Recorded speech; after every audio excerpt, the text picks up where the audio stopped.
Indigenous relations. Order of the Arrow. White kids playing an Indian, rather a caricature of Indian, dressed in mom-sewn leggings and wigs, ordered from catalogs full of beads and feathers. We painted our faces rather randomly, until word came not to. Seems it's a religious thing. We danced before other white kids, a performance, not a ritual. Then came the ordeal, sleeping alone under the stars, a day spent in silent service, a nighttime bonfire before painted rocks. We played at being Indian to model honor, integrity, community, because we could not find it in ourselves. Wounded Knee. Between the Black Hills and the Sand Hills, among homes with aging cars and open wounds, a Native American village of 2 buildings, a parking lot, and a sign. At my car I am offered a dream catcher, a simple bent twig with fish line netting. On the roadway I'm offered another, a metal hoop with fish line and beads. At the cemetery I am offered one more, wrapped in deerskin with beaded laces and a horsehair tassel. Still not enough to capture the nightmares of this place. The young lady walks me through the cemetery, shows me the grave of lost bird, taken by a soldier, kept and used, sickened and died to return home.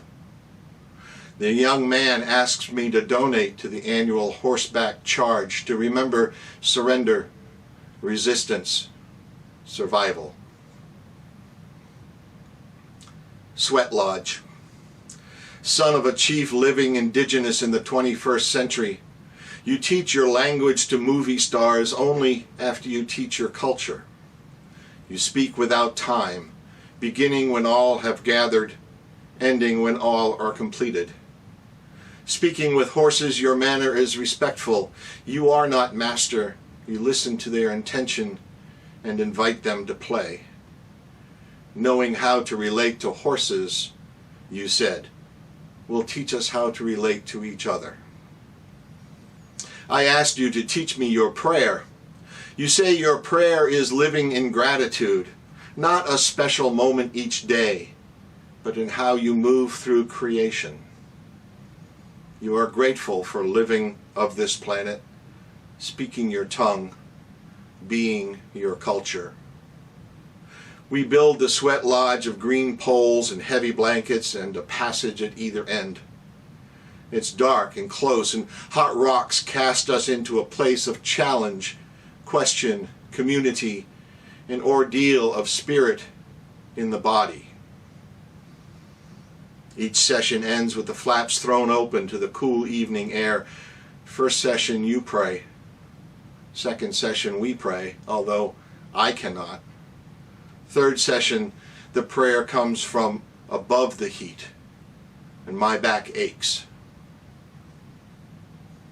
In the morning, you challenge Christianity as a fraudulent tool of oppression formed by your experience of violence by its hand.